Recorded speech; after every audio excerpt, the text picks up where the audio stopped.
Rigid Collodion, also known as scarring fluid, scarring liquid, liquid awesome, and my personal favourite. Do not touch unless you know how to use it. Okay? Okay. In this video I will be showing you how to get nasty with Rigid Collodion. I also have a few examples in this video of how to use liquid awesome to create old and new scars. So if you know how to safely apply and remove Rigid Collodion, then go ahead and skip forward to the time indicated below. So, fellow humans, let's get this show on the road.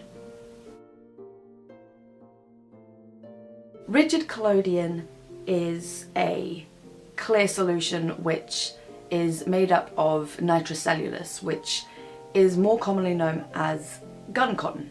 The version that we use in theatrical makeup, SFX makeup, is non-flexible collodion, hence the name Rigid Collodion. The flexible version of collodion is used for medical supplies, more commonly spray plasters, which you use for small cuts and grazes, like I've got some on my leg right now. Tragic story. When applied to the skin and left to set, Rigid Collodion tightens the skin and the surrounding areas and shrinks as it dries, creating an indent in the skin where the solution's been applied. So the more layers that you put on, the more dramatic the effect is going to be. This makes it perfect for realistic scars, wrinkles, and my personal favourite, severed digits. They're always fun. Because of the nature of the product and its shrinking capabilities, you're going to achieve better results if you use the product in low movement areas. So, for example, your nose. Basically, if you touch your skin and then move your face about, where is it going to move less? You don't necessarily have to use it on your face. You can use it on your arms, on your hands, on your neck, anywhere on the body that you wish. Just, you know, be careful.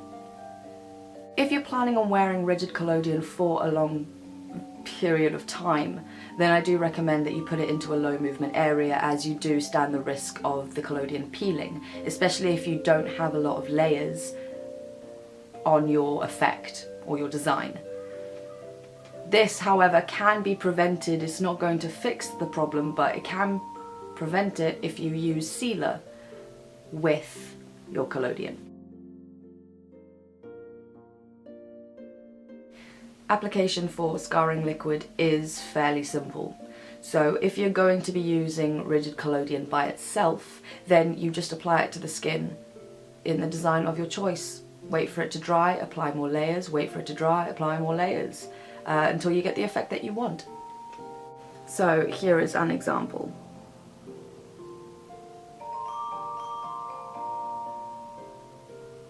As you can see, the liquid goes on clear. Once I've created that design, then I'm just going to let it dry. So this is what it looks like after 3 layers. As you can see, it has tightened the skin in the surrounding areas and created an indent where the solution has been applied. If you want to get rid of this shine, then you can go over with translucent powder or with your foundation or anything to match whatever look you're going for to make it look more realistic. Well, I'm part of the skin, but gross, isn't it? To give the illusion of new scar tissue, I would recommend using a lip liner underneath the Rigid Collodion as a base, which is a couple of shades darker than your natural lip colour. Or you can use a universal mauve shade / mauve shade / however you wish to pronounce it from wherever you are from. It's also really good to use underneath your collodion because it helps you to create a design before applying the collodion. So to apply this, I'm just going to create a random shape using this lip liner. I couldn't find my usual one, so this will have to do. It's gonna Color in a little bit over there. Drag it up a little bit.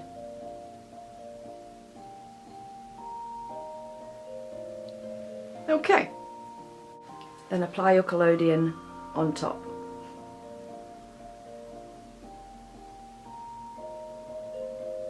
There you go. That again is with 3 layers underneath the one with the base on the left hand side. Now we're going to use some foundation just to blend that out and make it look a little bit more realistic. Right, I'm going to go in with some concealer because that's the first thing that I could find. So, just apply that. Random splodges. So there you go. That's the end effect with the foundation. You can also go over with a translucent powder just to set it and to get rid of that sheen. But I kind of like it. It's alright, you can't really see, can you? The indent? You can't see where the foundation ends though. A little bit, if I do that. There you go. Oh, that's a better. There we go.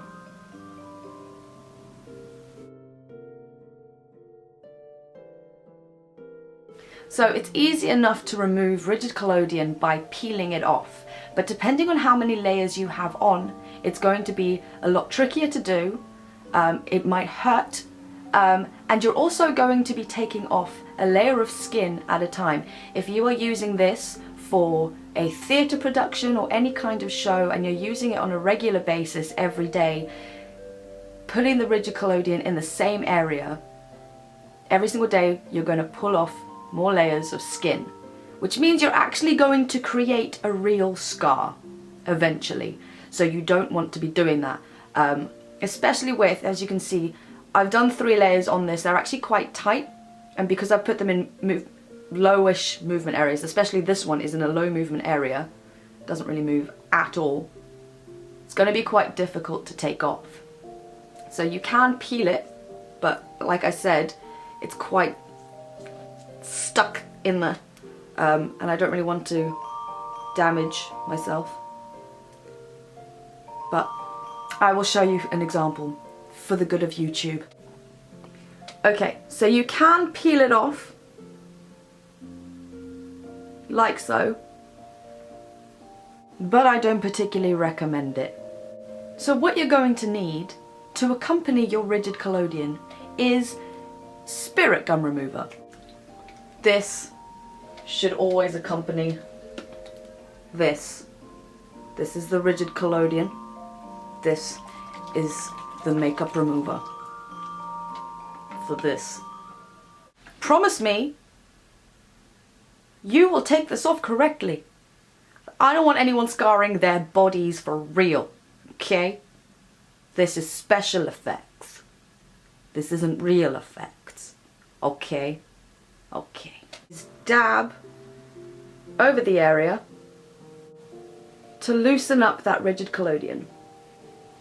You will see the collodion start to lift away from the skin.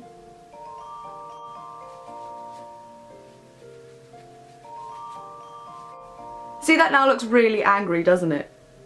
I can assure you that is just lip liner. Nothing to worry about. But all gone.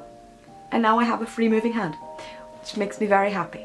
And that is basically the essentials that you need to know about rigid collodion to use it safely and use it well. So, I hope you've enjoyed this video. I hope it's been very informative. Make sure to subscribe to my YouTube channel and make sure to give this video a big thumbs up and join me in the madness. Come play with me. A new video will be up shortly. It will be on rigid collodion, so keep an eye out. Thinking maybe a Chelsea grin, because you know, it's appropriate for Grin and Dagger. See you later. Bye.